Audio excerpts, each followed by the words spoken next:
दोस्तों, India speaks daily के अंतर्राष्ट्रीय न्यूज बुलेटिन में आपका स्वागत है। मैं हूं आपके साथ रति अग्निहोत्री।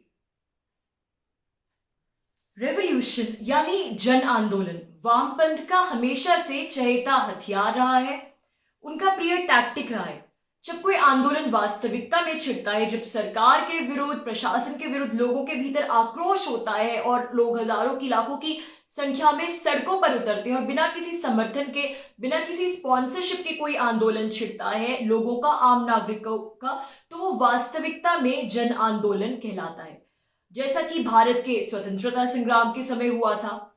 लेकिन आजकल जो हो रहा है, विशेषकर कि भारत के संदर्भ में, कि लेफ्ट लिबरल आए दिन नए नए फर्जी आंदोलन खड़े करता रहता है।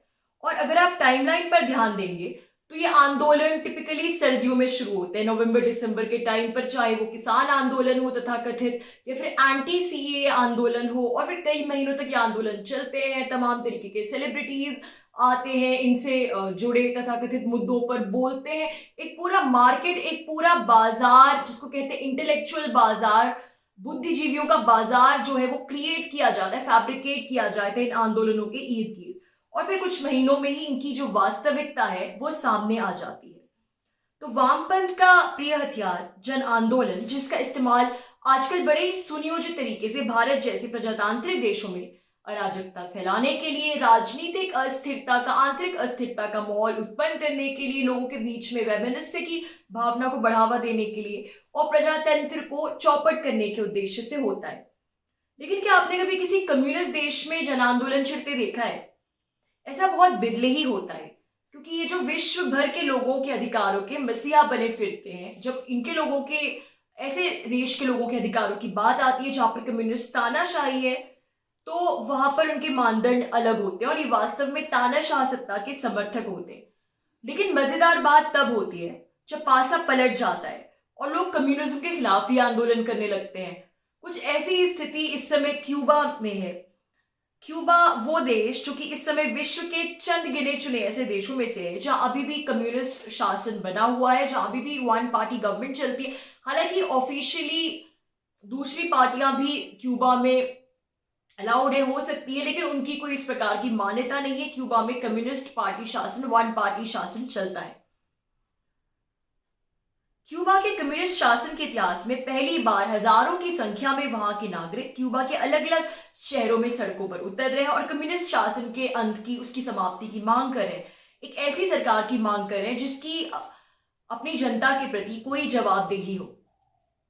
क्यूबा के शहर हवाना से लेकर सांतियागो तक की सड़कें डाउन विद द डिक्टेटरशिप के नारों से गूंज रही हैं।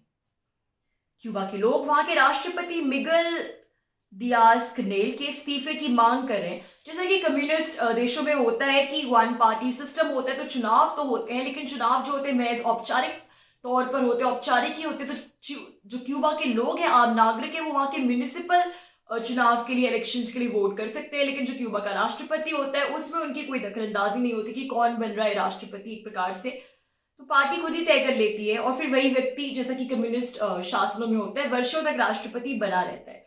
और फिर कभी कभी वो इतना शक्तिशाली हो जाता है कि पार्टी का वजूद भी उसके वजूद से मिल जाता है। जिस प्रकार चीन के राष्ट्रपति शी जिनपिंग के साथ हुआ कि उन्होंने अपने लिए एक नया कानून बना लिया, संविधान में संशोधन कर दिया कि जो एक राष्ट्रपति के टर्म पर एक समय सीमा निर्धारित थी कि इसके आगे व्यक्ति राष्ट्रपति दोबारा नहीं बन सकता, उस समय सीमा को उन्होंने, जिसे कहते हैं, बर्खास्त कर दिया, समाप्त कर दिया। और यानी अब वो जब तक चाहे राष्ट्रपति रह सकते। तो जब दूर दूर तक चुनाव शब्द का कोई जिक्र नहीं होता, तो जाहिर सी बात है रेजीम चेंज, सिस्टम चेंज के आसार तभी बनते हैं जब उस देश के नागरिक सड़कों पर उतरते हैं और एक प्रकार से सिविल वॉर की स्थिति उत्पन्न होती है। और वही इस समय क्यूबा में हो रहा है। क्यूबा इस समय पिछले 30 सालों के सबसे ज्यादा बुरे आर्थिक संकट से गुजर रहा है। आर्थिक विषमताएं आसमान छू रही हैं, लोगों के पास आवास नहीं है, रोजगार नहीं है, इलेक्ट्रिसिटी शॉर्टेज है क्यूबा में काफी समय से, यहाँ तक कि खाने पीने के भी लाले पड़े हैं। स्थिति वाकई में इतनी भयावह है। अगर आप इस न्यूज से जुड़े वीडियोस देखेंगे, बहुत से वीडियोस हैं अंतर्राष्ट्रीय न्यूज चैनल से भी अपलोड किए हैं यूट्यूब में, तो आप देखेंगे कि स्थिति सच में कितनी नाजुक है और किस प्रकार के दौर से गुजर रहे हैं वहां के लोग और किस प्रकार लोग सड़कों पर उतर रहे हैं। कोरोना वायरस की स्थिति भी क्यूबा में बुरी ही है। कोरोना वायरस से उबरने के लिए जिन दवाइयों की आवश्यकता पड़ती है, उनकी शॉर्टेज भी हो गई है क्यूबा में और केसेस भी लगातार बढ़ रहे हैं। तो ये भी एक वजह है कि लोगों में आक्रोश है। हालांकि ये जो क्यूबा की अर्थव्यवस्था की हालत है उसके पीछे की एक बड़ी वजह अमेरिकी प्रतिबंध भी है। अमेरिका और क्यूबा की नहीं बनती आपस में और दोनों के बीच में तनाव रहता है, और वो आगे बताएंगे आपको जब इतिहास बताएंगे क्यूबा का कि तनाव क्यों रहता है। और इसीलिए क्यूबा की तो अमेरिका ने क्यूबा पर तमाम तरीके के प्रतिबंध लगा रखे हैं, आर्थिक प्रतिबंध लगा रखे हैं, और इसीलिए क्यूबा की कम्युनिस्ट सरकार इस आंदोलन का सारा दोषारोपण अमेरिका के सर भी करती रहती है कि ये अमेरिका की सोची समझी रणनीति है और उसने अपने एक गुट बनाया हुआ है अराजकता फैलाने के लिए। उसके कहने पर ये लोग जो ये आंदोलन का दिखावा करते हैं और क्यूबा में अराजकता फैला रहे हैं। लेकिन जिस प्रकार से क्यूबा के छोटे बड़े शहरों में लोग सड़कों पर उतर रहे हैं और जिस प्रकार की रिपोर्ट्स देखने को मिल रही है, विजुअल्स देखने को मिल रहे हैं, उसको देखकर ऐसा बिल्कुल भी नहीं लगता कि ये पूरी तरह से कोई सुनियोजित या प्रीमेडिटेड आंदोलन है या ये सिर्फ अमेरिका की दखलंदाजी की वजह से ये हो रहा है। एक्सपर्ट्स के मुताबिक क्यूबा की कम्युनिस्ट तानाशाही को लेकर वहां के नागरिकों में वास्तविक आक्रोश है, और जो इस समय देश की आर्थिक स्थिति है उससे उनका आक्रोश अपनी चरम सीमा पर है। बात सारी फिर वहीं लौटकर प्रजातंत्र और तानाशाही पर आ जाती है। अब एक प्रजातांत्रिक देश में वहां की सरकार के विरुद्ध अगर लोगों में आक्रोश है, अगर लोगों को सरकार की नीतियां पसंद नहीं है, उनसे वो इत्तेफाक नहीं रखते, तो लोगों के पास बहुत से माध्यम होते हैं अपना असंतोष व्यक्त करने के लिए। अहिंसात्मक प्रदर्शन कर सकते हैं लोग, और उनके लोकल लीडर्स होते हैं, एक पूरा लीडरशिप का नेटवर्क होता है प्रजातंत्र में जो उनकी बातें उठाते हैं ऊपर तक।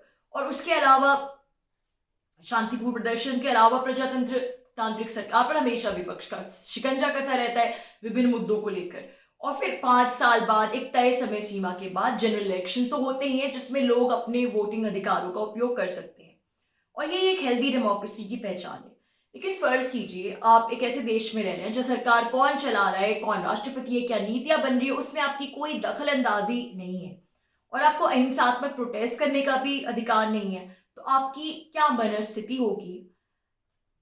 ठीक वही स्थिति जो इस समय कम्युनिस्ट क्यूबा के लोगों की है। अब थोड़ा सा क्यूबा का इतिहास जानना भी जरूरी है इस समय इस बात को समझने के लिए। दरअसल पहले तो बहुत लंबे समय तक स्पेन के अधीन रहा, स्पेन की कॉलोनी था क्यूबा। 15वीं शताब्दी के अंत में क्रिस्टोफर कोलंबस ने क्यूबा पर स्पेन का आधिपत्य जो है उसकी शुरुआत की, और फिर 16वीं शताब्दी में स्पेन ने क्यूबा को अपने अधीन बनाना शुरू किया, अपनी पूरी तरह से कॉलोनी बना लिया। और तब से लेकर समझ लीजिए 19वीं शताब्दी के अंत तक क्यूबा जो है वो स्पेन की कॉलोनी रही, उसके कब्जे में रही। इसलिए आज भी वहां की संस्कृति, भाषा, रहन सहन पर सर्वाधिक प्रभाव हमें स्पेन का ही देखने को मिलता है। क्यूबा को स्पेन से आजादी तब मिली जब अमेरिका उसके साथ आके खड़ा हुआ, जैसा कि अमेरिका कई देशों के साथ आज भी करता है। उसकी मदद करने के बहाने उसके आंतरिक मसलों में दखलंदाजी करता है, और फिर उससे कोई ना कोई, उस देश से कोई ना कोई आर्थिक लाभ चाहिए होता है अमेरिका को। जब वो आर्थिक रूप से पूरा निचोड़ देता है उस देश को उसकी तथाकथित मदद करने के बाद, फिर वो उसे बीच मझधार में छोड़ देता है। तो अमेरिका ने स्पेन के खिलाफ युद्ध करने में क्यूबा की मदद की। 19वीं शताब्दी के अंत में छिड़ा ये युद्ध अमेरिका और स्पेन के बीच का युद्ध माना जाता है, और इसमें स्पेन की पराजय हुई, अमेरिका के हाथों हार गया स्पेन। तो इस प्रकार से क्यूबा को नाम मात्र की आजादी मिली, लेकिन वह एक प्रकार से अमेरिका के अधीन हो गया। अमेरिकी आर्मी की क्यूबा में परमानेंट प्रेजेंस हो गई, और फिर अमेरिका ने वहां चुनाव करा के कई लीडर्स को खड़ा करके निकला, लेकिन ये एक प्रकार की मिलिट्री डिक्टेटरशिप ही रही क्यूबा में। और ये सब लीडर्स जो थे ये तानाशाह थे, और क्यूबा में किसी प्रकार की राजनीतिक स्थिरता नहीं आ पाई। फिर धीरे धीरे क्यूबा जो है कम्युनिज्म की इन्फ्लुएंस में आए, सोशलिज्म की इन्फ्लुएंस में आए, और कम्युनिज्म में फिर 1950 के अंत में के दशक में और 1960 के दशक में क्यूबा में फिडेल कैस्ट्रो का वर्चस्व बड़ा, एकदम से एक फिनोमेना की तरह फिडेल कैस्ट्रो जो है वो क्यूबा में, जिसको कहते हैं राइज किए रातों रात। और क्यूबा का वो कम्युनिस्ट लीडर जिसे विश्व भर में जाना जाता है, इस पीरियड को क्यूबन रेवोल्यूशन के नाम से भी जाना जाता है। और फिर 1961 में Cuba officially one party communist system में परिवर्तित हो गया। तो ये क्यूबा का इतिहास, इसलिए अमेरिका और क्यूबा का आपस में बहुत तनाव रहता है, क्योंकि जो इतिहास रहा है अमेरिका और क्यूबा का, जिस प्रकार से स्पेन के बाद अमेरिका ने अपनी हेजेमनी जमाई क्यूबा पर, और फिर धीरे धीरे उसे अपना वर्चस्व खोना पड़ा।